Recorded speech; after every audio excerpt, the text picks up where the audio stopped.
Tu veux te mettre là, toi? Ouais, non, ça pourrait. Il va y avoir le film, et je pense qu'on va accéder avec un jus, mais par contre, il faut inviter,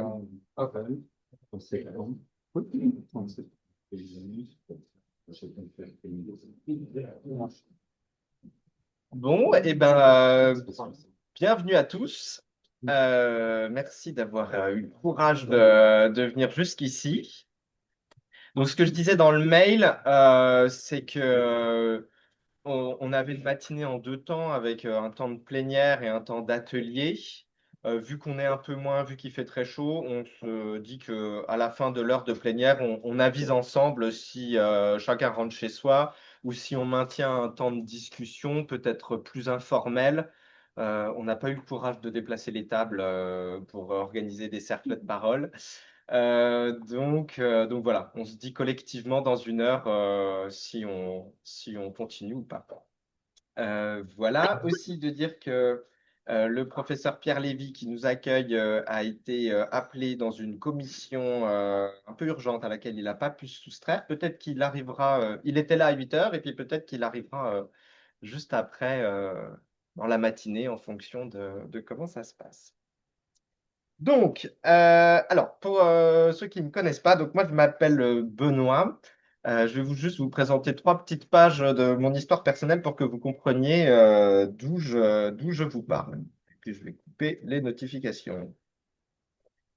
Première page, donc moi, je suis complètement dyslexique, dysorthographique, dyspraxique et plein de jolis mots en hic que je ne sais toujours pas écrire. Et en fait, je me souviens en CM2, une dictée.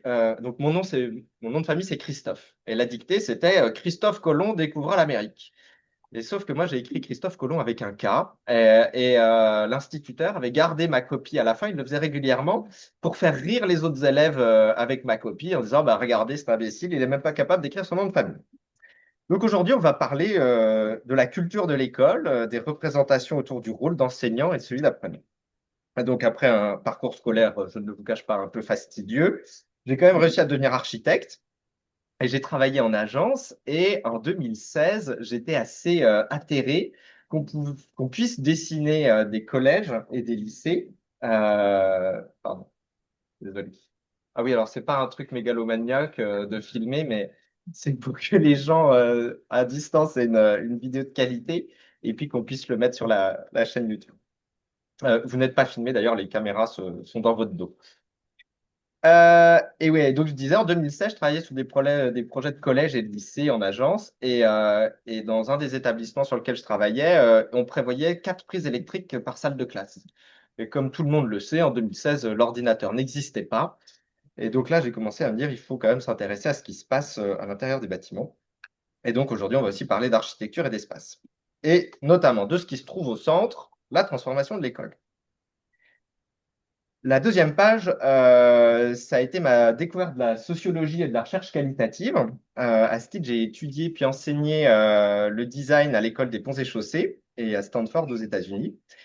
Et en fait, j'avais créé à l'école des ponts un cours pour imaginer un mobilier éducatif différent, en partant du constat qu'aux ponts et chaussées, en 2017, on enseignait encore l'informatique de manière descendante dans un amphi amphithéâtre qui avait quand même été créé 2000 ans auparavant pour atteindre des objectifs assez différents.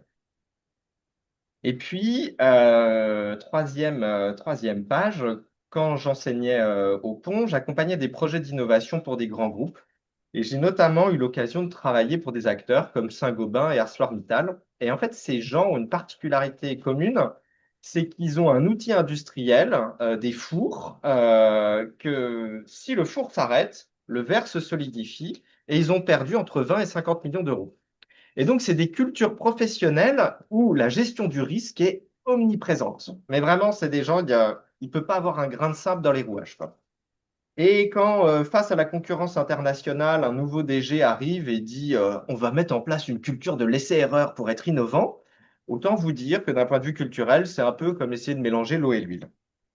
Et du coup, là, je me suis dit, ben, en fait, si on veut accompagner ces organisations, C'est un peu comme au titre individuel, si on ne prend pas conscience des statu quo, de nos croyances limitantes, alors il y a peu de chances qu'on puisse s'en départir.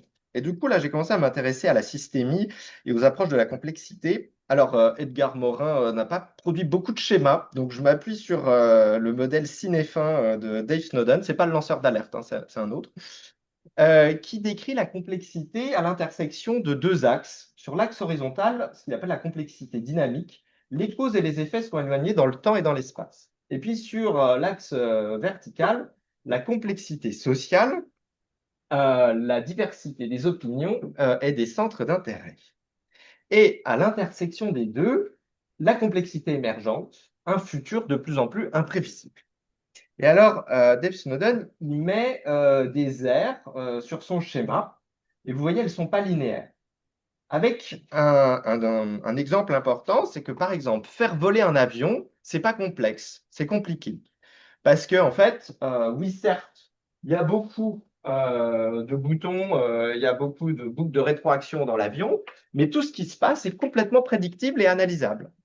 Et puis sur l'autre axe, euh, ici, on a souvent à la tête de l'avion deux hommes blancs qui ont fait la même école et qui surtout sont très connectés à l'idée de rentrer en vie. Et donc, il n'y a pas vraiment de diversité de points de vue et d'opinion à ce moment-là. Alors, par contre, si on parle de pédagogie, instantanément sur l'axe de la complexité dynamique, on se retrouve ici. Parce qu'on dit quelque chose à un jeune, on n'a aucun moyen de savoir si ça va germer dans sa tête dans un jour, 3 ans. Et puis d'autre part, si le proverbe dit il faut un village entier pour éduquer un enfant, aujourd'hui, pour permettre l'acte d'apprentissage, il y a un nombre d'acteurs complètement dingue. Et les gens qui construisent les collèges, les enseignants, les éducateurs, le département, c'est des gens qui ont fait des écoles différentes, qui n'ont pas le même background culturel, qui n'ont pas la même finalité dans leur travail et qui souvent n'ont pas la même culture professionnelle. Et donc, permettre l'acte d'apprentissage, on est presque à la limite du chaotique.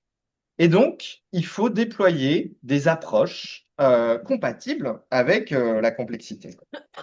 Et donc, pour concevoir des solutions ou conduire une transformation, c'est intéressant de se rappeler les différentes modalités pour le faire. La première manière, c'est, ben, en fait, je peux concevoir sans les parties prenantes, à la manière de l'invention. C'est très utile, hein. On remercie quand même les ingénieurs des ponts et chaussées d'être costauds en mécanique des sols, mais il n'y a pas vraiment besoin de concerter les parties prenantes pour faire des calculs. Ensuite, on peut concevoir pour les parties prenantes. Et les approches d'innovation par le design associées à de la recherche qualitative sont très performantes pour ça. On peut concevoir avec les parties prenantes grâce aux approches d'intelligence collective. Et puis enfin, on peut concevoir en amenant les parties prenantes à créer les solutions par elles-mêmes. Et en fait, ça, c'est plutôt les approches de coaching organisationnel parce que ça sous-tend de permettre à un collectif de prendre conscience du problème dans lequel il se trouve et de l'incapacité à s'en sortir tout seul. Et du coup, ben, les approches de la complexité, un sujet complexe nécessite de pouvoir utiliser ces différents outils. Et du coup, moi, la conviction que je me suis forgée à travers les différents projets, c'est que quand on a un sujet complexe, la solution réside dans l'engagement profond des personnes concernées, tant dans la compréhension du problème que dans sa résolution. Et souvent, on implique les parties prenantes à réfléchir sur un problème, mais si ils n'ont pas conscience des racines du problème, alors c'est moins efficace. Et parmi les problèmes bien complexes, on a celui du décrochage scolaire. Donc en 2023, on avait quand même 110 000 jeunes qui ont décroché de l'école en France. Et c'est pour cette raison qu'Apprenti d'Auteuil nous a invités à réfléchir à leur côté, avec d'autres chercheurs, sur comment lutter contre le décrochage scolaire dans une logique de recherche-action en expérimentant dans 3 établissements entre 2020 et aujourd'hui. Alors, notre matinée devait se découper en 2 temps, donc un temps de plénière où je vous partage des expérimentations menées avec Apprentis d'Auteuil et notamment le conseil départemental du 91. Et puis, on avait un deuxième temps de kiosque avec des temps d'intelligence collective qui, à mon avis, vont sauter parce qu'en plus, les gens du 91 n'ont pas pu venir en présence. Alors, Voilà. Hop. Donc, pour reprendre mon exemple de Saint-Gobain, la première étape de l'approche qu'on a développée avec Apprenti d'Auteuil est d'essayer de comprendre quelle est la dimension culturelle plus ou moins invisible qui régit les règles de l'école. Et plutôt que partir d'une approche un peu historique, analytique, je vous propose qu'on parte du vécu des jeunes. Et surtout, on a travaillé avec des jeunes et des adultes à faire émerger un peu une petite histoire, une analogie. Alors, je l'ai déjà présenté à certains, je m'excuse pour la redite, mais les gens d'Apprenti d'Auteuil, il y a des nouveautés, je vous promets.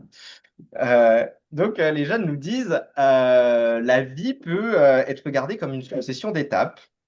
Pour la plupart d'entre nous, ces étapes sont des marches plus ou moins grandes à franchir, sauf que pour certains jeunes, il y a des marches qui peuvent ressembler à des murs. Alors, les jeunes escaladent, parfois ils y arrivent, et puis parfois ils tombent. Et les chutes peuvent laisser des cicatrices et rendre la marche suivante encore plus infranchissable. Prévenir le décrochage scolaire, c'est inventer des solutions créatives qui gomment la pente pour leur permettre de gravir les marches sans laisser de cicatrices. Le problème, c'est qu'en fait, chaque jeune est différent. Pour l'un, la marche qui fait la taille d'un mur sera l'ennui sur sa chaise. Pour l'autre, les violences subites à la maison, ou encore s'intégrer à un groupe. Et donc, c'est pourquoi on doit être capable d'adapter nos solutions en fonction des jeunes, et ce, sans limite de créativité. Ouais, je fais une petite pause hydratation.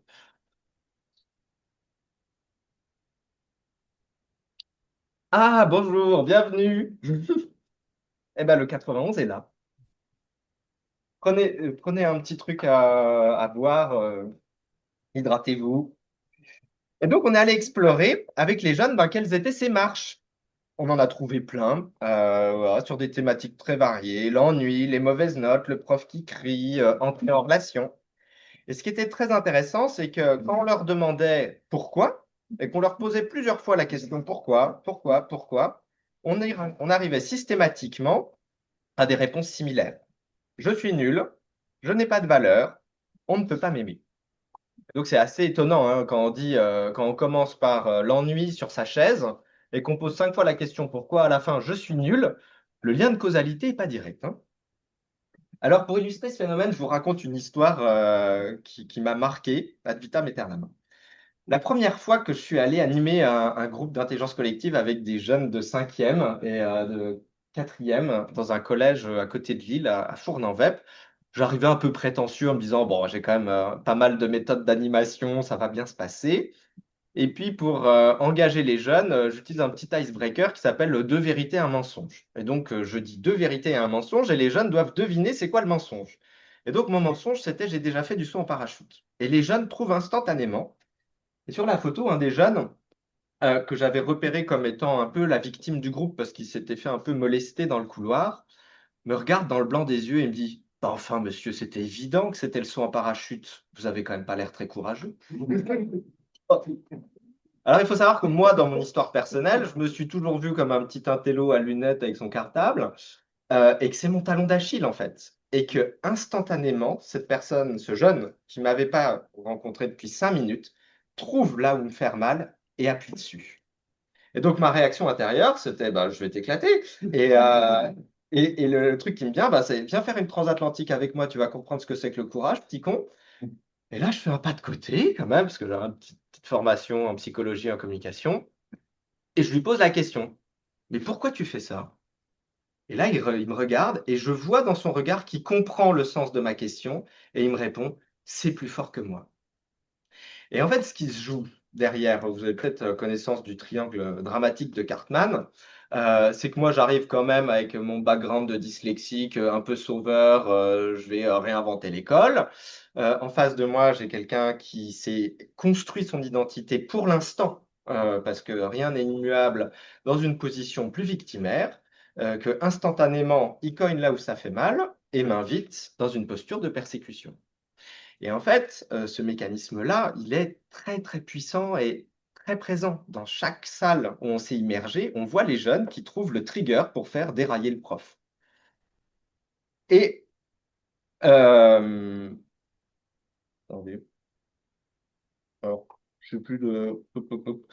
Oui. Et donc, en fait, chaque jeune a des croyances qui sont différentes. On peut en avoir d'autres, hein. Je suis nul en maths. Les filles sont nulles en maths. Celle-là, elle est super.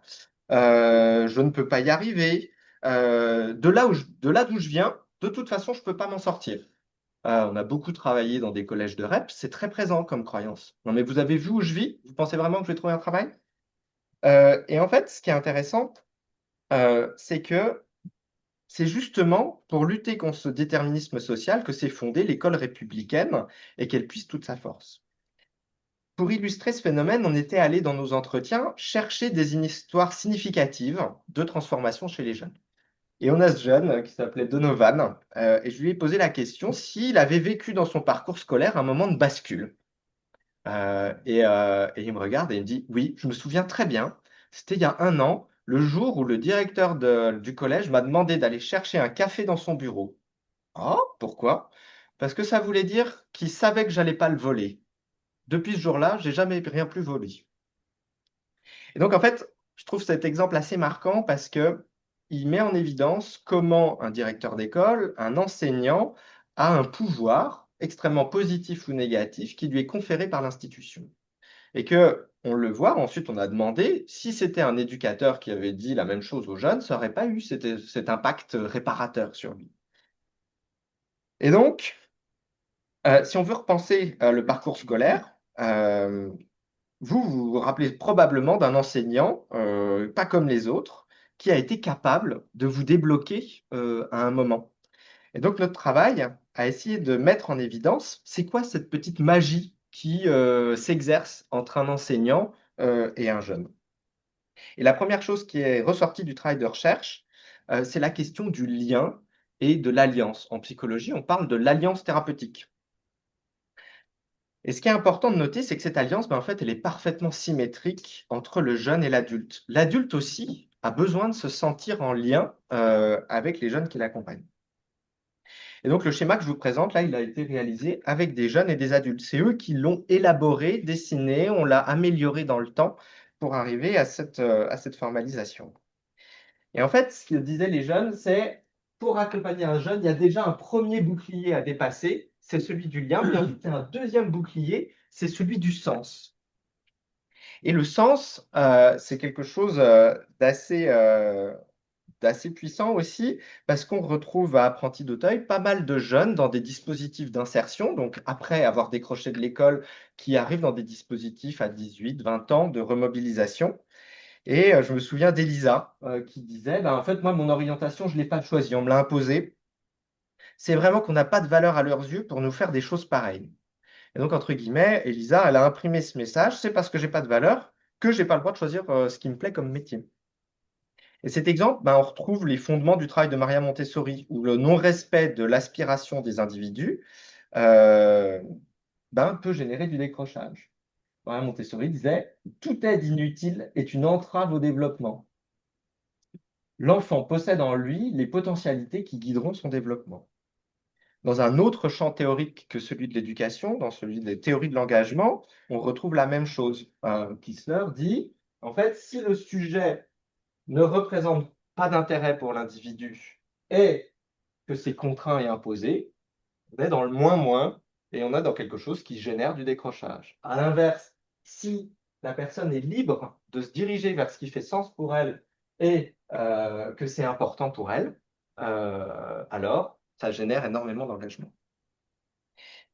Et donc, ce n'est qu'une fois qu'on a réussi dans l'approche avec les jeunes et la pédagogie à développer le sens, qu'on peut rentrer dans ce qu'Apprenti d'Auteuil appelle le couple éduqué formé. Alors, le couple éduqué formé, les jeunes et les adultes du collège Fournambep l'ont représenté avec ce schéma.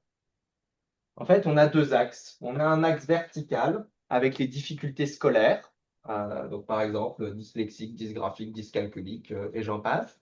Et puis, on a un axe avec les difficultés éducatives. Je ne sais pas rentrer en relation avec autrui sans l'insulter ou lui cracher la figure. Et en fait, Apprenti d'Auteuil s'est donné pour mission d'accueillir et d'accompagner les jeunes qui cumulent les deux problématiques. Et la mission d'Apprenti d'Auteuil est de les emmener en haut à droite du schéma avec suffisamment de compétences sociales et de compétences scolaires pour vivre dignement leur vie d'adulte. Et ce que nous disent en fait les jeunes et les adultes, je me souviens d'un jeune, il m'a mis une claque, il dit: «Non mais monsieur, j'ai été abandonné par mes parents quand j'avais 4 ans. Vous pensez vraiment que c'est avoir des bonnes notes en maths qui va me donner confiance en moi?» Oups! Donc on voit bien que tirer uniquement sur l'axe vertical de la réussite scolaire a des limites.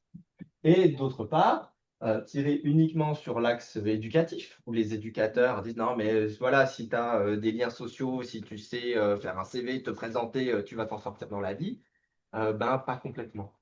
Et du coup, ce que disent les jeunes et les adultes, c'est qu'en fait, c'est une savante coordination entre éducateurs et enseignants, non pas pour emmener le jeune, mais pour orchestrer les différents acteurs qui vont construire les marches qui permettront aux jeunes de monter en haut à droite du schéma. Et dans ces marches, en fait, on a la notion d'alliance pédagogique, où on va retrouver, bah, certes, les profs, les éducateurs, les jeunes, mais en fait, les familles ont un rôle essentiel dans la construction des marches, les acteurs associatifs du territoire, et j'en passe.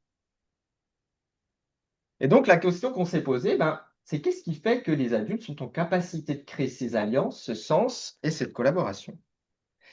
Alors, bah, le premier élément de réponse est que bah, si les jeunes ont des freins périphériques tels que les addictions, les problèmes de sommeil, les problèmes de mobilité, qui les empêchent de vivre un parcours scolaire serein et d'être disponibles à l'acte d'apprentissage, eh ben, en fait, les adultes ont les mêmes freins périphériques. Alors, pas forcément sommeil et addiction, mais ce qui nous intéresse, c'est plutôt les croyances qu'ils ont sur soi-même, avec par exemple cette croyance que quand on est en classe face à des jeunes, il ne faut pas être soi-même. Et on a plein de profs qui nous disent: ben, quand je rentre en classe, je dois mettre mon masque de professionnel. Alors, on a vu juste avant que l'élément premier, c'est le lien et l'alliance. C'est difficile de faire alliance avec un caméléon ou avec quelqu'un en armure. Et en fait, il existe aussi des systèmes de croyances plus profonds sur la forme que prend l'enseignement et sur le rapport de pouvoir entre sachant et apprenant. Alors, le professeur Pascal Clair attribue l'invention du groupe classe et l'enseignement simultané, c'est-à-dire de tout le monde est devant soi en même temps et reçoit le même contenu pédagogique et fait le même exercice, aux frères de la vie commune, qui en fait auraient été victimes du succès de leurs écoles et se seraient posé la question de dire, mais en fait, comment on peut enseigner à plus de jeunes avec moins d'adultes? Bon, cette problématique continue d'être une vraie problématique actuelle, hein. Et sauf qu'à l'époque, ça a été associé à un goût mais frénétique pour définir le bien et le mal et comment les choses devraient être faites. Donc, dans un ouvrage de 1920 qui est quand même réédité jusque dans les années 90, on retrouve des phrases du type: ils doivent tenir la tête droite sans la pencher ni d'un côté ni de l'autre, le dos droit, les pieds posés à terre, sans les croiser ni les remuer. Donc, je vous invite à faire l'exercice. Arrêtez de bouger là. Arrêtez avec vos éventails, hein, parce que vous n'êtes pas concentrés. Euh, et puis, on a voilà, d'autres citations, il y en a plein, hein, des comme ça dans le bouquin. Ils doivent toujours avoir les yeux baissés et modestes. Alors, pour vous faire rire, je fais un petit extrait de La gloire de mon père. Ah, attendez. Bien. Alors,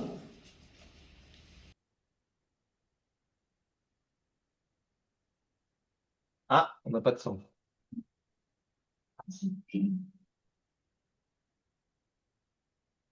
Attendez, je vous le remets parce que. euh, donc c'est, vous voyez La gloire de mon père de Marcel Pagnol, et du coup là c'est le film.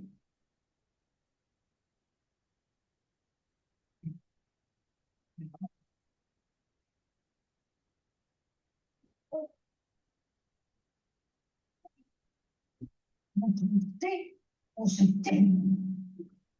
Sache ça. Ah, ça donne envie, hein. Alors, ah, donc, l'idée n'est pas d'être dans une critique un peu simpliste. En fait, chaque culture émerge dans un contexte, et en fait, l'école, à cette époque-là, remplissait pleinement sa fonction. Et c'est-à-dire que l'appareil théorique, critique et culturel de l'époque correspondait à cette étape de développement de l'école et fonctionnait bien. Et donc, en fait, il y a pas à pointer du doigt. Ce qu'on peut regarder, c'est comment la culture évolue, se transforme avec des révolutions qu'on a connues avec Internet, maintenant l'IA, et comment cette culture a besoin de s'adapter à ces changements. Et je ne sais pas si vous connaissez cette expérience de Sugata Mitra en Inde, qui a fait un truc qui s'appelle Hole in the Wall et qui a installé des ordinateurs dans les rues des bidonvilles en Inde et a observé que des jeunes illettrés étaient capables d'auto-apprendre l'informatique. Et en fait, il en a tiré le concept d'éducation minimale invasive, et il dit, lorsqu'un enfant est confronté à un problème intéressant et dispose d'un accès à l'information, il peut s'auto-organiser pour apprendre sans enseignement direct. Et il le dit de manière un peu provoque, en fait, les jeunes apprendront ce qu'ils ont envie d'apprendre. Mais bien avant l'arrivée d'Internet, Piaget disait à peu près la même chose, qu'en fait, l'enfant n'apprend pas en recevant passivement un savoir, il construit activement sa compréhension du monde, ou encore Freinet qui nous explique que le rôle de l'enseignant n'est pas de remplir un cerveau, mais de créer un milieu favorable à l'apprentissage. Et ça, en fait, on le retrouve chez les enseignants. En fait, les enseignants, ils sont malins, hein, et ils le disent. Aujourd'hui, je me vois plus comme un facilitateur qu'un enseignant. Et donc, en miroir du couple éduqué formé pour les jeunes, on a un couple management-formation pour les adultes qui a la même vocation, c'est-à-dire accompagner les adultes dans leur chemin de transformation. Et en fait, ici, il y a un frein systémique majeur. Techniquement, le supérieur hiérarchique d'un enseignant, c'est l'inspecteur académique. Et au mieux, un enseignant va voir 2 fois dans sa carrière son inspecteur académique. Il va recevoir 2 feedbacks, ou autrement dit, 2 occasions de croissance. Le reste du temps, bah, il doit se débrouiller tout seul. Et donc, je ne pense pas que vous me contrariez. Oh, il est dur ce mot. Vous n'allez pas dire l'inverse de ce que je dis. La notion d'inspection n'évoque pas non plus la confiance, le lien, le sens, la relation, le droit à l'erreur, la coopération, enfin toutes ces choses qui sont nécessaires, on le sait, pour accompagner un jeune à se développer. Et donc, ça met les adultes dans une injonction paradoxale plus ou moins insoutenable. Et en fait, le même enseignant nous dit, un bon collège, c'est un collège qui m'aide à ne pas décrocher en tant qu'enseignant. Quand on lui a fait cet entretien, c'était le premier entretien, il ne savait pas qu'on travaillait sur le décrochage scolaire. Donc en fait, cette injonction paradoxale entre ce qui est nécessaire de créer comme cadre d'apprentissage pour que les jeunes s'épanouissent et ce que vivent les enseignants génère de la souffrance. Et donc autrement dit, quand on voit cette verbatim, un établissement qui me laisse pas seul à gérer le paradoxe, c'est un bon établissement. Parce que gérer des paradoxes tout seul, c'est très très dur. Les gérer en collectif, c'est plus facile. Je vous donne un exemple assez criant, c'était au début de la phase Covid. Laisser un médecin à l'entrée des urgences tout seul décider de qui allait vivre ou mourir. Moi, ma femme était médecin. Elle a dit, c'est la pire expérience de ma vie. Par contre, décider en collectif des critères de choix et que en fait, l'institution soutienne ces critères de choix, alors là, ça a quelque chose de protecteur. Et donc, euh, notre mission, nous, elle n'était pas pour l'éducation nationale de changer les choses à un niveau méta. Elle était avec Apprenti d'Auteuil. Et donc, on a plutôt réfléchi à l'échelle de l'établissement. Comment on peut avoir un impact à cette échelle? Et donc, on est allé regarder les établissements qui avaient réussi à se transformer. Donc, il y en a à Apprenti d'Auteuil qui ont tout changé de la cave au grenier. Il y en a aussi à l'éducation nationale, dans des établissements publics. Peut-être que vous connaissez le collège Clistène à Bordeaux. Et où ils ont réussi à appliquer tout ce que je vous ai présenté jusque-là. Et donc, ça peut se matérialiser par plein de choses, comme l'abandon des groupes par niveau, l'abandon des notes de 0 à 20, par des salles de classe qui n'en sont plus, par la mise en place d'un tiers-lieu qui est un support pédagogique pour des projets, pour de la pédagogie de projet. Et alors là, il devient super tentant de se dire, oh génial, ils ont arrêté les notes de 1 à 20, ils ont mis en place un tiers-lieu, ça fonctionne du tonnerre, on va faire pareil chez nous. Et là, on se confronte à un problème assez connu aujourd'hui dans les politiques publiques, qui est la logique de passage à l'échelle. En fait, dans notre travail de recherche, on a identifié plusieurs catégories d'établissements. Des établissements pionniers qui ont conscience du problème et qui ont les ressources pour changer. Ensuite, une deuxième catégorie, c'est des établissements qui sont conscients du problème, mais qui n'ont pas forcément les ressources. Mais quand je dis ressources, ça parle aussi de l'appareil théorique. Je veux dire, les outils de la conduite du changement, en fait, sont un corpus théorique essentiel pour pouvoir conduire ce type de projet.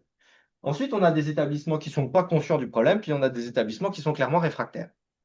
Aujourd'hui, la tendance est de dire: ah, génial, le tiers-lieu a super bien marché dans cette école en Bretagne, bam, on va le mettre dans cette école à Montbéliard, à côté de la frontière suisse. Sauf que, pas de chance. Premièrement, c'est pas le même contexte culturel. Le pouvoir d'achat à la frontière suisse n'est pas du tout le même. C'est des protestants, ça fonctionne pas comme en Bretagne. Le tiers-lieu est un échec total. Mais surtout, en fait, ça oublie quelque chose d'essentiel, c'est que le tiers-lieu, c'est pas ça qui fait changer. Ça a été le chemin parcouru de transformation qui a conduit à l'émergence de cette solution technique. Si je prends une analogie un peu rigolote, cette personne va mal, elle quitte son conjoint, elle change d'alimentation, elle se met au théâtre et elle va beaucoup mieux. Super, on va faire du théâtre à tous les gens qui vont mal. En fait, c'est la même logique. Le théâtre n'est pas quelque chose de transformant, c'est le chemin parcouru par cette personne et la matérialisation du changement se trouve être de s'autoriser à se mettre au théâtre. Et donc, la question qu'on s'est posée communément avec Apprenti d'Auteuil et Pierre Lévy est de se dire qu'est-ce qu'on peut faire vivre aux jeunes et aux établissements comme chemin de transformation qui prennent compte de qui ils sont, de leur identité, de ce qu'ils rencontrent comme problématique, des particularités de leur histoire et de leur territoire pour construire un chemin qui soit adapté. Alors, je vous propose une mini pause. euh, et peut-être ah oui, j'ai oublié de le mentionner plus tôt. Si vous avez des questions, prenez-les en note parce qu'elles seront vachement riches si on veut animer un temps d'échange collectif derrière. Parce que vu que la présentation est longue, à la fin, on se souvient plus de toutes les questions qu'on avait. Et j'en profite pour boire un coup.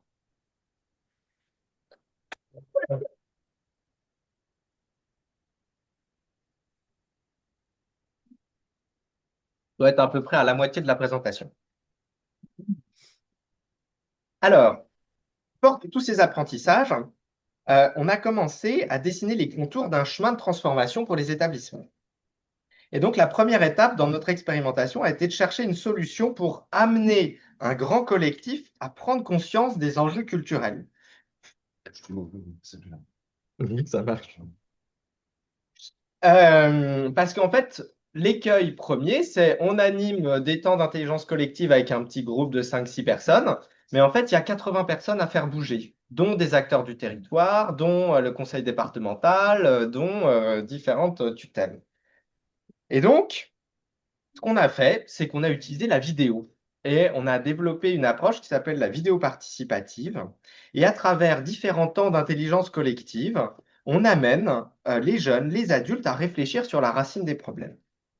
Alors, je me souviens avec émotion du jour où Cécile Perrault, ici présente, m'a fait découvrir le Théâtre Forum à Apprenti d'Auteuil. Elle avait demandé aux jeunes, aux enseignants et aux éducateurs de créer une petite pièce tragicomique dont le point de départ serait c'est pas juste. C'est une injonction qu'on entend pas mal dans les établissements. Et alors, en fait, les jeunes, la pièce se terminait par l'expulsion injustifiée d'une jeune qui n'avait rien fait.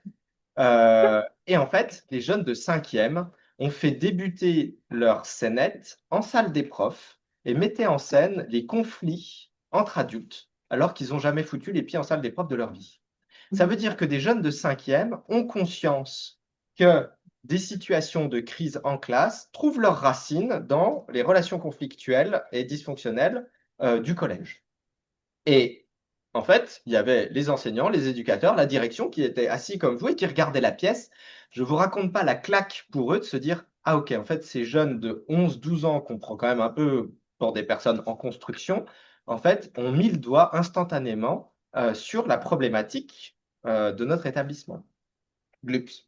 Alors tout ça, c'est capturé dans un film et c'est projeté et mis en débat dans différentes instances. Et en fait, la vidéo, ça a quelque chose d'incroyable à plusieurs niveaux. C'est qu'en fait, un jeune qui tient la caméra et qui interviewe le maire de sa ville pose des questions, mais c'est un coup, mais vraiment, moi, à chaque fois, mais je suis mais sidéré. C'est des snipers, quoi. Ils ont 12 ans et paf, ils mettent la fléchette plein centre. Et puis, l'avantage, c'est que la vidéo, elle fait transpirer les émotions. Et c'est-à-dire qu'en fait, dans le public, des fois, il y a des gens qui pleurent et qui disent, mais c'est pas possible, à quel point ce film parle de notre culture et de la racine des problèmes. Et en fait, cette démarche, elle a aussi vocation à faire émerger des chantiers à mettre au travail qui sont des trucs très, très concrets. En fait, l'idée n'est pas de partir sur des visions théoriques du couple éduqué formé. On a des problèmes très concrets, c'est la cour d'école, c'est le self, c'est les toilettes. Et en fait, ces sujets-là, ils sont hyper intéressants à traiter parce que souvent, ils représentent la problématique globale du système. Alors, dans les différents sujets qui ont été traités à Apprenti d'Auteuil, il y en avait un très intéressant à La Réunion qui disait, en fait, on a des jeunes de la rue qui ont vécu des parcours de vie pas possibles. On les met dans un cocon à Apprenti d'Auteuil pour qu'ils se reconstruisent pendant 2, 3 ans. Et puis ensuite, ils arrivent dans le monde de l'entreprise. Et là, ils se font déboîter par un maître d'apprentissage vieille école. Et alors quand même, pour dire, hein, on a fait toute une vidéo participative à La Réunion, les jeunes expliquent que, bon, à la maison, en fait, il y a la punition, c'est de la punition corporelle qui était celle appliquée aux esclaves. Donc, en fait, on met du gros sel par terre, ils sont mis à genoux sur le gros sel, puis ils mettent les mains derrière la tête. Ils expliquent que, gamins, c'est ça qu'on leur faisait. Donc, quand ils arrivent en entreprise, il y a des méthodes de répression dans le bâtiment, dans l'industrie qui sont assez solides. Et là, paf, les jeunes retournent à la case départ. Et du coup, la réflexion a été de dire, mais comment on pourrait sensibiliser les tuteurs en entreprise pour avoir d'autres outils de management. Et alors là, on a construit avec les jeunes un parcours où c'est les entreprises qui viennent se former auprès des jeunes sur les méthodes de management de la génération Y et de comment créer du sens et de l'engagement. Bon, on a plein de petits films, mais je ne vous les mets pas, mais on a ce monsieur là au fond, là, avec le t-shirt Stom, là, qui était déménageur, il avait une entreprise de déménagement. À la fin du parcours, il dit, mais en fait, j'ai changé de regard sur mes enfants, sur ma femme, sur la vie, sur mes salariés. Dans le collège dans le nord de la France, à Fournes-en-Vep, une vraie problématique était l'alignement entre enseignants, éducateurs, administration dans de la gestion de crise. Donc, par exemple, un jeune accuse un éducateur de l'avoir attouché sous les douches. Comment on gère ça? Et donc, ils ont créé un jeu qui s'appelle Remise à neuf, où en fait, les gens se mettent autour de la table et suivent un parcours de questionnement pour proposer une solution congruente. Et aujourd'hui, ce jeu, il est financé par l'Union européenne. Alors, comme évoqué dans l'invitation, aujourd'hui, on va prendre un temps généreux pour parler de la question des sanitaires dans les collèges, qui est un problème endémique pour tout le monde. C'est un marathon, hein. Bon, clairement, je pense qu'on va pas faire les ateliers. J'ai l'impression que ça a déjà repris 3 degrés là. Alors, pour ouvrir cette deuxième partie de présentation, je vous invite à une petite expérience de pensée. Imaginez que sur votre lieu de travail, vous ayez accès aux toilettes seulement pendant 1h20 par jour, répartis sur 4 créneaux, et que durant ces créneaux de 20 minutes, vous étiez jusqu'à 800 à vouloir utiliser 15 cabines de toilettes. C'est ce qui se passe tous les jours dans les collèges de France. Donc, face à ce constat, le conseil départemental du 91 nous a demandé comment on pourrait faire pour améliorer la réponse du département au sujet des sanitaires en collège. Donc, première étape, on est parti sur le terrain avec des outils de recherche qualitative pour essayer de comprendre les besoins, les contraintes des différentes parties prenantes. Parce qu'en fait, ce résultat, c'est pas juste qu'il y a une personne tyrannique qui aime maltraiter les enfants. En fait, c'est la résultante d'un faisceau de contraintes insolubles.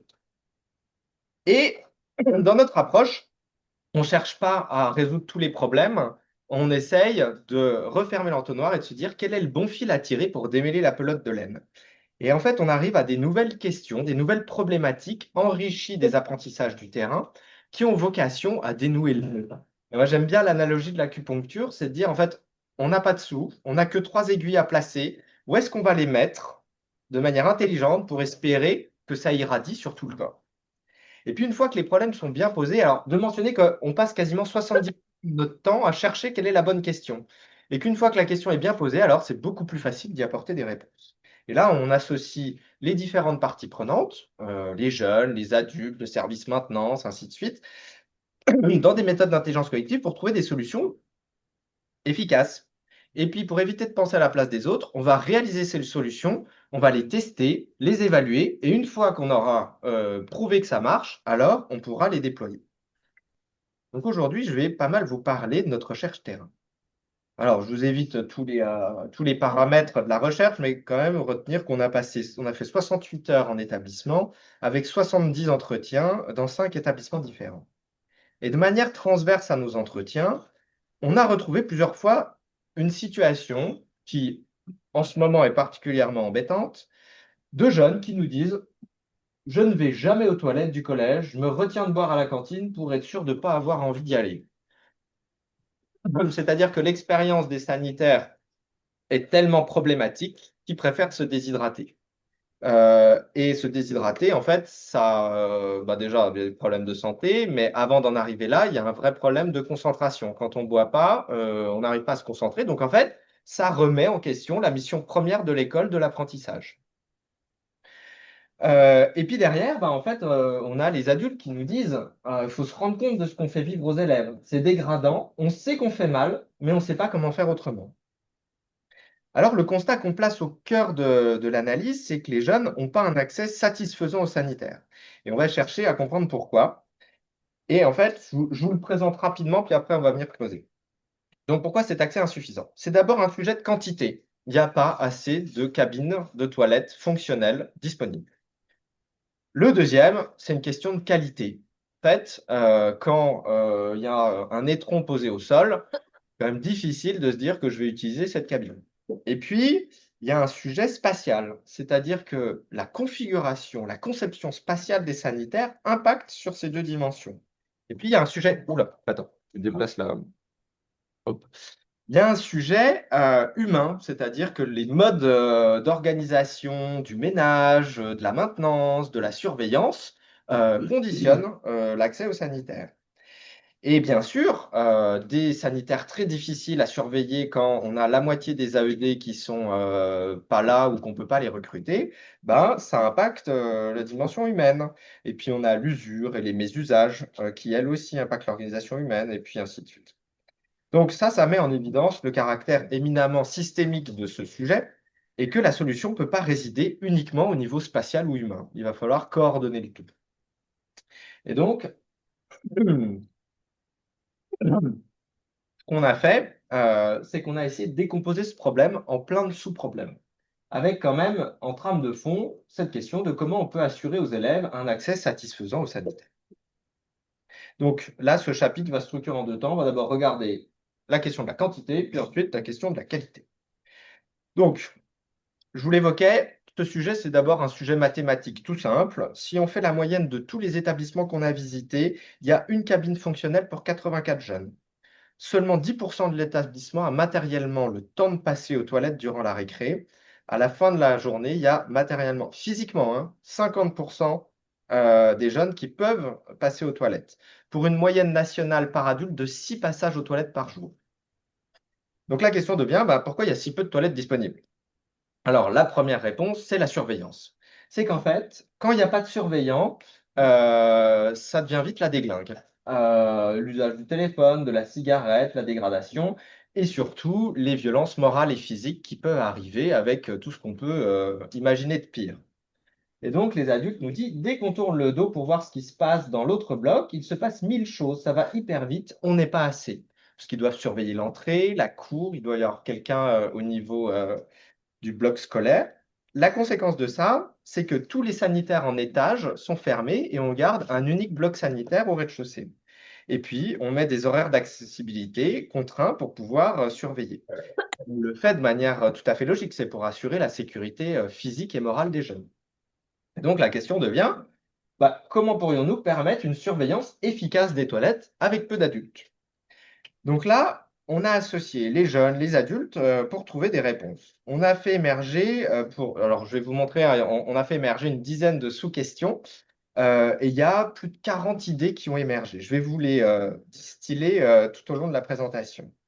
Donc sur cette question de la surveillance, en fait, il y a deux idées qui ont reçu le plus de votes. Ah oui, on a soumis toutes ces idées en vote à plusieurs établissements. Et en fait, c'est que les toilettes soient pleinement ouvertes sur la cour pour permettre une surveillance passive. C'est-à-dire qu'en fait, on a un surveillant qui peut surveiller visuellement deux blocs et la cour. Et puis, on a une surveillance passive qui s'exerce par les autres jeunes. C'est-à-dire que quand on a des toilettes en chicane, au fond, il peut se passer des trucs qui ne se passeraient pas à cet endroit-là.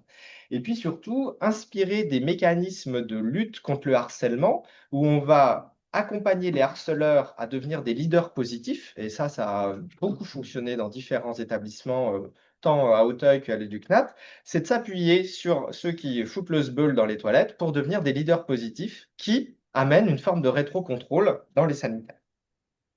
Ensuite, il y a la question du passage. En fait, c'est assez simple. Quand on a deux portes, quand on a une porte de 90 pour rentrer dans les toilettes, ça génère un espèce d'effet goulot à l'entrée. Et la configuration traditionnelle des cabines en peigne faisant face au lavabo multiplie les chassés-croisés. Aujourd'hui, il n'y a pas une boulangerie parisienne où vous entrez, vous choisissez votre bouteille d'eau, vous choisissez votre sandwich, vous payez, vous ressortez. Là, en fait, ça crée des frictions. Et les jeunes nous disent, on n'arrive pas à passer, c'est trop serré. Même s'il y a une cabine libre au fond, on ne le sait même pas. Donc la question devient, comment pourrions-nous fluidifier l'accès aux cabines? Alors là, il y a plein de choses, des trucs tout bêtes. Mettre des charnières ellipsoïdales sur les portes pour que les portes restent ouvertes, ce qui fait que tu vois si le toilette est disponible. Parce qu'en fait, aujourd'hui, ce qui se passe, c'est que les jeunes tambourinent à chaque porte. Merci l'intimité, en plus, quand tu es dans le toilette et qu'il y a quelqu'un qui tambourine pour voir si la porte est ouverte, c'est un peu stressant, surtout quand on a 12 ans. L'autre hypothèse qui a été testée dans plusieurs conseils départementaux et qui a beaucoup d'efficacité, c'est de sortir les points d'eau et les miroirs pour éviter les chassés-croisés. Alors, sortir les points d'eau, ça a des vertus à n'en plus finir, parce qu'en fait, on le verra après, l'eau, les robinets sont mal réglés, ils s'éclaboussent, donc il y a de l'eau au sol partout et ça nuit quand même considérablement au sentiment d'hygiène et de propreté. Et puis, le truc qui a reçu le plus de votes, alors Laurent, je ne t'ai pas envoyé les statistiques, mais on a plus de 78% des jeunes consultés qui disent, en fait, il nous faut un espace tempéré pour se retrouver. Parce qu'en fait, les jeunes, que ce soit en hiver ou en été, quand on voit la tronche des cours qui n'ont pas encore été rénovés, en fait, les toilettes est le seul endroit frais ou chauffé. Et donc, en fait, ils se retrouvent juste parce qu'il fait chaud ou juste parce qu'il fait un petit peu plus frais. Et puis, il y avait aussi derrière l'idée d'avoir un espace d'expression pour arrêter de taguer les murs des toilettes, mais de taguer un mur dédié à ça. Ensuite vient la question du nombre de cabines fonctionnelles. Et on va le voir, ça révèle en grande partie d'un problème de communication. Dans chaque établissement qu'on a visité, on avait 20 à 30% des cabines non utilisables, parfois pour des questions aussi bêtes que le loquet est cassé, compliqué de faire ses besoins quand la porte ferme pas. La lumière est cassée. Compliqué de s'essuyer dans le noir, surtout quand on n'a pas le droit au téléphone. Euh, les toilettes condamnées, parce que en fait, ils sont bouchés, ou simplement trop sales. Voilà, je l'évoquais, c'est quand même relou de s'installer dans un toilette qui est complètement souillé. Alors, pour essayer de comprendre cette situation qui peut perdurer parfois pendant plusieurs semaines, euh, on a réuni chef d'établissement, secrétaire général, CPE, AED, côté département, chef de la régie, ouvrier polyvalent, équipe mobile, responsable du ticketing, responsable des contrats externes. Il nous manquait juste les entreprises de ménage externalisées. Et on est allé relire plusieurs situations. OK, changer une ampoule, c'est quoi le trajet de l'information? Changer une serrure, déboucher un toilette. Alors, c'est pas de chance parce que pour les trois exemples que je donne, c'est trois procédures différentes parce que c'est pas les mêmes acteurs. Et puis, je vais vous épargner les détails. À la fin, ça donne ça. Et donc, voilà, ça n'a rien à envier à un roman de Kafka parce que, en fait, pour changer un dévidoir de papier toilette, en fait, le dévidoir, il est fourni par l'entreprise qui fournit le papier toilette. Donc, c'est le contrat externalisé de ménage dans la plupart des cas. Eux, ils n'ont pas le droit de poser le truc. Donc, il faut que ce soit posé par l'ouvrier polyvalent qui doit recevoir un ticket de la régie parce qu'en fait, l'ouvrier polyvalent n'a jamais rencontré l'entreprise de ménage qui passe le soir après la fermeture. Grosso modo, ben, il n'y a pas de papier toilette dans les toilettes. On a identifié pas mal de points de rupture. Et en fait, le premier point de rupture sur lequel on peut agir facilement, c'est la remontée d'informations. Je ne sais pas si vous avez noté, à la SNCF, il y a des QR codes dans toutes les toilettes, parce qu'en fait, c'est impossible de faire le tour du parc des, je ne sais plus, 14 000 trains de la SNCF et de faire une checklist de tout ce qui fonctionne et ce qui ne fonctionne pas. Et donc, ils ont rendu acteurs les passagers des trains pour notifier ce qui ne marche pas. Et donc, en fait, on avait quand même une gestionnaire qui disait: Ah bon, la lumière est cassée? Dans 3 cabines, vous dites? À la fois, si personne ne le dit à l'OP, personne ne peut deviner. Et donc, on a atterri sur la question: comment pourrions-nous systématiser, accélérer le repérage, la remontée et le traitement des demandes? Et donc là, il y a plusieurs idées qui ont émergé, qui ont conduit à un prototype fonctionnel. D'une part, de s'appuyer sur des référents, comme aujourd'hui, il y a des référents du cahier de texte. En fait, on a des référents remontés des dysfonctions. Ils ont un rôle qui leur est donné tous les 6 mois. On en a dans plusieurs classes, chez les filles, chez les garçons, avec un système de tickets papier et un immense tableau qui permet de suivre les remontées d'informations et les travaux menés par l'OP. Et c'est rendu visible à tout le monde. Il y a de la transparence sur les délais, sur qui fait quoi. Et donc, en fait, ça responsabilise et ça rend acteur. La deuxième partie de notre problème, c'est la qualité de l'expérience. Alors, comme vous et moi, les jeunes sont aussi utilisateurs de toilettes de restaurants, d'aéroports, de stations-service, et donc, en fait, ils ont un référentiel de comparaison de ce que c'est qu'une expérience de qualité. Et donc, la première chose quand on remarque, quand on rentre dans les toilettes, c'est l'odeur. Ça pue tellement, je ne rentre jamais là-dedans. Beaucoup de problèmes d'odeur viennent des urinoirs. Les urines s'incrustent dans les joints. On a beau nettoyer, il y a une odeur permanente. Les produits utilisés ne couvrent même pas l'odeur. La seule solution, c'est de laisser la fenêtre ouverte en permanence.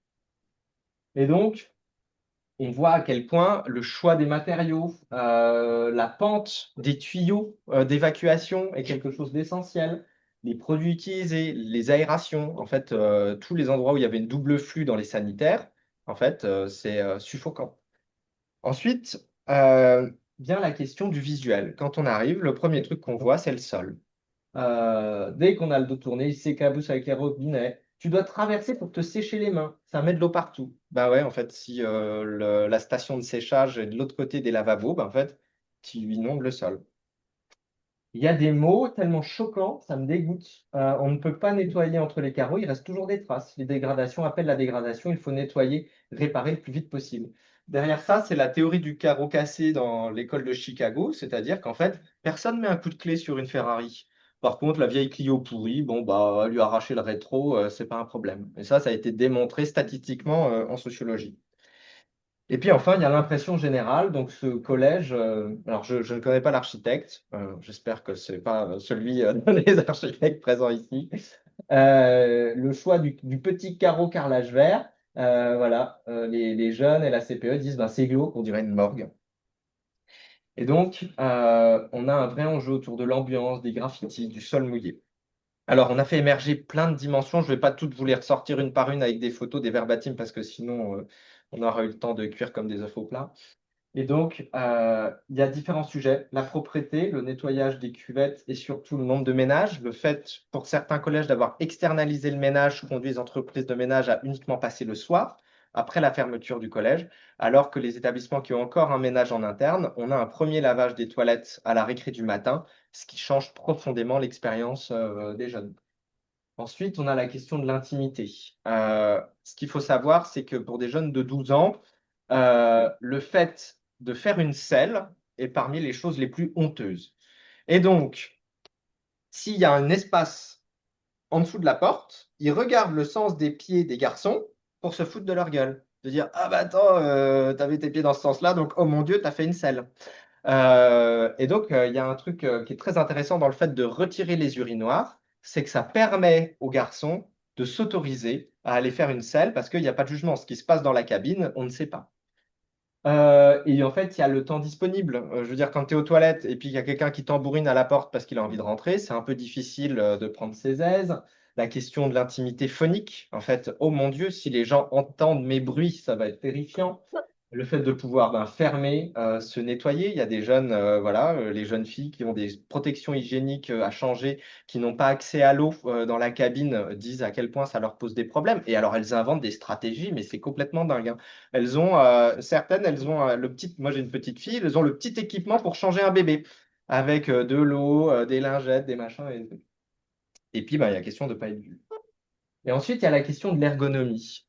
Beaucoup des collèges qu'on a visités, les cabines étaient tellement petites que les élèves en surpoids nous témoignaient devoir monter debout sur la cuvette des toilettes pour pouvoir fermer la porte. C'est quand même un peu embêtant. Et puis, il y a le fait de pouvoir s'asseoir, le fait de pouvoir mettre son manteau. Parce qu'en fait, les jeunes, si tu veux passer aux toilettes, en fait, en hiver, il faut enlever ton manteau, ton sac, le laisser dans le collège avec le risque de te le faire voler, ainsi de suite. Et donc, en fait, il y a des solutions très frugales. Mettre un porte-manteau, un porte-sac à côté des toilettes qui permet à une jeune fille d'accrocher son sac, de pouvoir accéder à sa protection hygiénique. On en a installé là dans un collège. Ça coûte 2 euros pièce, hein, le crochet. La question de l'hygiène, juste d'avoir accès à du savon pour se laver les mains. La question du consommable, c'est quand même pratique le papier toilette. Euh, donc la question qu'on s'est posée, c'est comment améliorer. Pardon, je suis devenu un peu sarcastique au fur et à mesure de de la présentation. La question qu'on s'est posée était donc de comment améliorer l'ergonomie et de comment pouvoir favoriser un sentiment de propreté. Alors là, il y a pas mal d'idées, hein, c'est-à-dire qu'un bloc sanitaire ouvert sur la cour, naturellement, si on pense bien, le circuit de la ventilation n'aura pas de problème d'odeur. Le fait de retirer les urinoirs, sortir les points d'eau sont à nouveau une solution pour empêcher que le sol soit souillé. Et alors, le best-seller, c'est le désinfectant à lunettes. Parce qu'en fait, voilà, faire ses besoins en squat, c'est quand même pénible. Le faire assis en sachant que la cuvette est désinfectée, c'est mieux. Et donc, on est venu construire avec le service programmation du 91 une vision de à quoi devrait ressembler une cabine en réhabilitation et en construction neuve. Et on retrouve, je ne vais pas tout vous faire, mais des trucs tout bêtes. En fait, si on met une poignée poussante en alu et qu'on vient installer le loquet juste en dessous, c'est très difficile de prendre de l'élan pour venir défoncer le loquet. On se fait particulièrement mal à la main. En fait, c'est juste un petit agencement qui fait que la serrure sera 3 fois plus pérenne. Voilà, le bloc porte PVC avec chanière hélicoïdale gravitaire pour que la porte reste ouverte. Euh, un imposte en résie parce qu'en fait, il y a les alarmes lumineuses pour les personnes malentendantes. Ça coûte 15 fois plus cher d'en mettre une dans chaque cabine, mais en fait, si on ne met pas une résie au-dessus, les jeunes passent le téléphone pour prendre des photos. Si vous voulez, je vous le transmettrai, hein, c'est au conseil départemental, donc c'est en libre accès. Voilà, de pouvoir mettre un petit crochet pour accrocher son sac. Quand on ne met pas de bloc-porte, le carrelage se fait défoncer par la poignée parce que les jeunes ont la fâcheuse tendance d'ouvrir la porte au pied. Mais en fait, ce bloc-porte, il peut servir de porte-manteau. On peut aussi repenser la question du dévidoir de papier toilette avec un système feuille par feuille pour ne pas avoir cette tentation merveilleuse de dérouler l'intégralité du rouleau d'un coup. Bon, j'en passe. Des trucs tout cons, mais en fait, ne pas mettre le calpinage du carrelage de telle manière qu'il y ait un joint poreux juste en dessous de la zone qui reçoit des urines. C'est des petits détails tout simples, ça ne coûte pas plus cher et pourtant ça va avoir un impact assez fort sur le confort. Donc ces choses, on les a testées en réel. Voilà. Alors, l'accroche-sac chez les filles, best-seller. Le désinfectant aussi. On a testé les poignées. Et puis, dernier chapitre de mon sujet, c'est la question quand même fondamentale, c'est pourquoi les jeunes dégradent les toilettes. Ça, c'est quand même le cœur du réacteur, parce qu'en fait, on fait tout ça, on est en train de mettre des murs en béton armé, et ainsi de suite, alors que la question à la racine, c'est comment on fait pour que les jeunes dégradent moins. Alors, quand on pose la question aux jeunes, ils sont très, très explicites, hein. Parce que c'est excitant de faire des conneries. C'est l'âge. C'est pour décompresser. En fait, les jeunes nous témoignaient, bah ouais, en fait, moi j'ai plus tendance à dégrader après avoir pris une soufflante en sortant du cours de maths que après avoir pris un 18 sur 20. Tu te fais respecter par les autres si tu fais des trucs de dingue. Alors, parmi les trucs de dingue, c'est envoyer son sac dans le faux plafond pour démonter le plafond suspendu. Vous avez vu la cour, on s'ennuie à mourir. Alors ça a été beaucoup étudié en sociologie, notamment par un mec qui s'appelle Sylvain, j'ai oublié son prénom, son nom de famille, qui met en évidence la causalité entre délinquance et ennui. Et en fait, quand on s'emmerde, on cherche à s'occuper. Et donc, s'il n'y a rien à faire dans la cour, Ben, en fait, si on peut jouer au foot dans la cour, il y a moins de raisons d'aller foutre le sbeul dans les toilettes. Plus les adultes sont stricts, plus ça donne envie de faire des conneries. Et les adultes qui nous disent, ces jeunes ne font pas ça chez eux, c'est dirigé vers ce qu'ils vivent ici. Ça ne justifie pas, ça ne justifie pas, attention, mais ça questionne. Ce n'est pas mon rôle, mais à la récréation, je fais ma ronde dans les toilettes, les jeunes voient que je nettoie derrière eux, ça crée du respect. Et donc la question qu'on s'est posée, c'est comment pourrions-nous développer des leviers humains avec les jeunes qui dégradent? Et donc on a créé un format d'atelier de 40 minutes qu'on a testé.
Moi, je m'en retrouve dans une classe de troisième.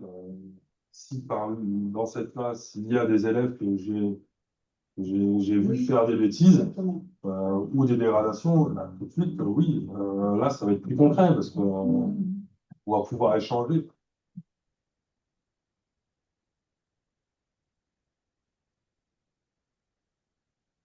Alors, on arrive à la fin de ma présentation. Donc, vous l'aurez compris, ce qui transforme l'école et les regards, c'est pas tant le jeu remise à neuf et l'atelier empathie pour les sanitaires, ça va pas métamorphoser un établissement, même si ça amène du mieux. Mais ce qui transforme, c'est le fait d'avoir fait confiance aux personnes concernées pour apporter des réponses par elles-mêmes aux problèmes auxquels elles font face.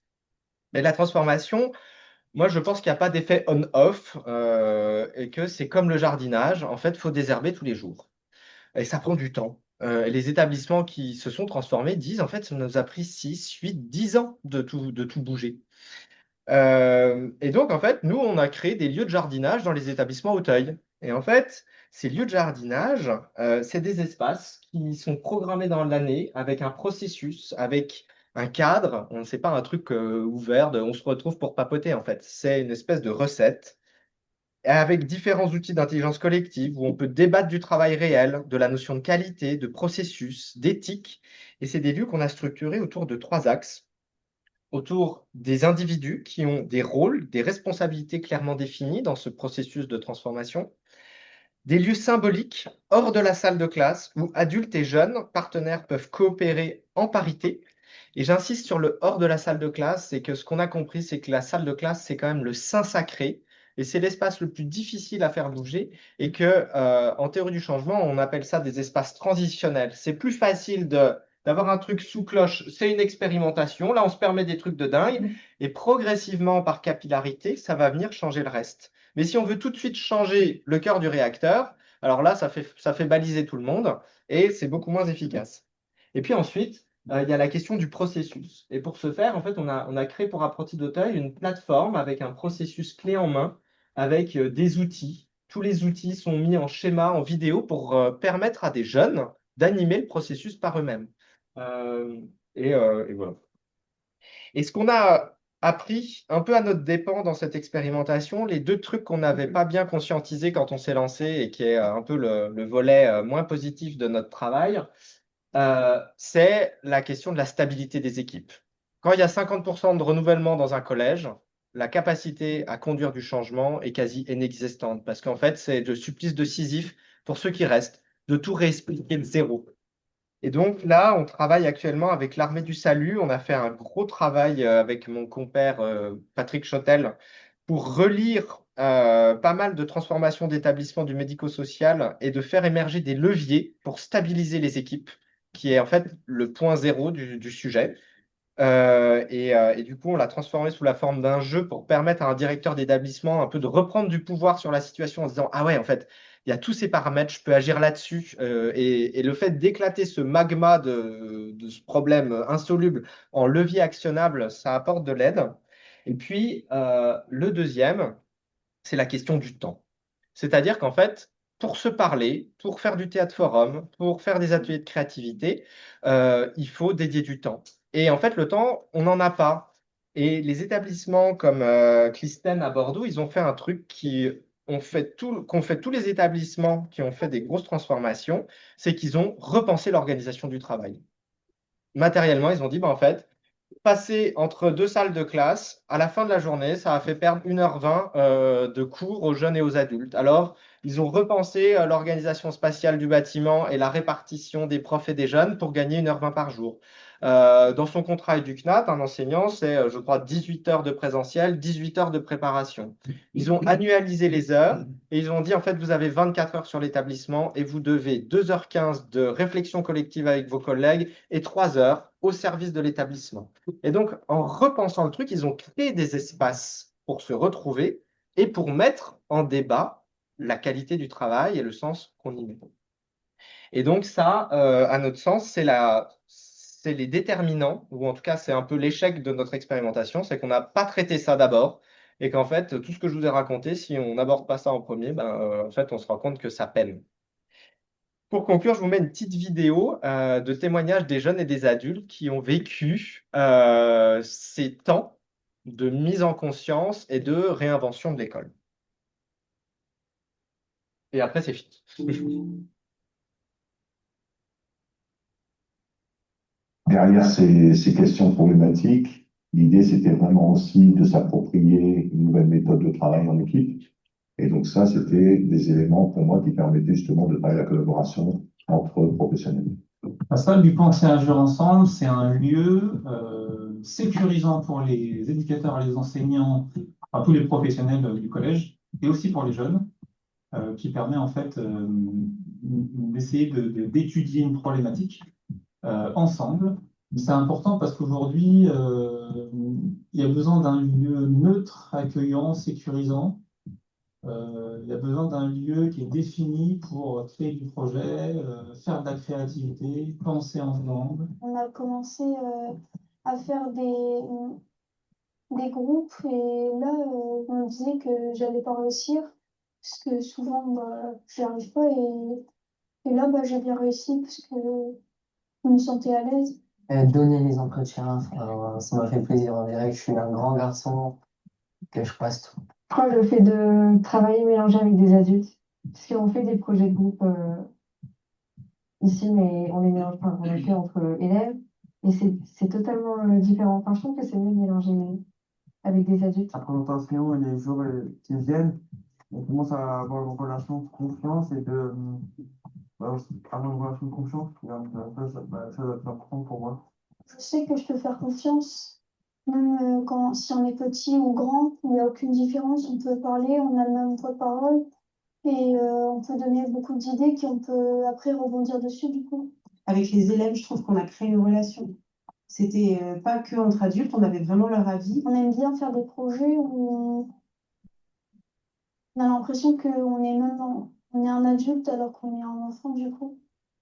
J'ai envie de montrer une image de moi. Donc, du coup, je réfléchis à ce que je vais dire. Pas faire comme en cours, parce que même en cours, il faut que je montre. Mais je vais dire ici, je directe plus mes phrases. Parce que je travaille avec des adultes. Donc, je vais faire l'adulte. On disait aussi pourquoi pas dans le. Alors, nous, en classe flexible, etc., on essaie de faire ça en sixième. On peut l'apporter dans toutes les classes, ça serait bien. C'est une formation pour les enseignants pour qu'ils viennent, on va dire, flexibles dans leur apprentissage avec les élèves. Je prends en compte les pratiques et les missions des autres beaucoup plus quand je ressors de ces semaines-là. Enfin, moi, c'est vraiment une plus-value pour moi d'avoir appris ces techniques d'entretien parce que je pense que tu peux vraiment les réutiliser Ça représente pour moi c'est du bonheur, genre bonne bonne entente et on en ressort avec les mains pleines, genre de reconnaissance. On sait s'amuser, mais on sait aussi travailler en tant que ouais, faut pas gâcher ce moment-là quoi. Pour moi, c'est comme un grand souvenir que je mets dans le coin de ma tête. Parce que voilà, ça fait plaisir de le faire, surtout avec vous. Parce qu'il y a une bonne entente dans le groupe. Moi, ce qui me marque le plus, finalement, avec ces 3 ans passés avec Acte et au Collège Saint-Jacques, c'est la capacité qu'a le processus à transformer les enseignants, les éducateurs, les jeunes, à travers un sprint design thinking sur plusieurs jours ensemble. J'ai été assez bluffée par la maturité et par le fait que progressivement ils étaient à l'aise. J'en ai vu certains se transformer. Tout n'est pas forcément obligé d'être nouveau. L'important, c'est que ça transforme. C'est pas des recettes, c'est de la méthode pour ensuite s'approprier les choses et avancer seul. Là, on n'a pas des recettes. C'est bien ce processus qui permet de transformer en fait, et de trouver de la cohésion, cette cohésion qui manquait un petit peu au départ, et de créer ce mouvement en fait, de transformation de l'établissement, au-delà de trouver le bon prototype au bon moment pour résoudre la problématique.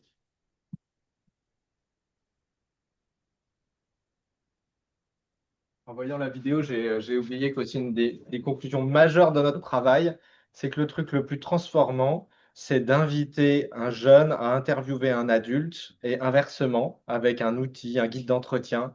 Et en fait, ce qui transforme le plus, c'est de se laisser toucher par la parole de l'autre. Et vraiment, c'est le truc, bah, ça transpire dans la vidéo, juste parler avec une autre intention.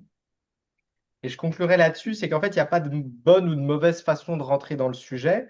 On peut rentrer par une approche très spatiale et quand même avoir un impact excessivement positif. Hein, le travail qu'on a fait dans le 77, où les jeunes ont été inclus pour repenser la végétalisation de la cour, a vraiment permis aussi de questionner notre vision du genre, de l'autorité, ainsi de suite. Et puis, bah, on peut aussi aller à l'autre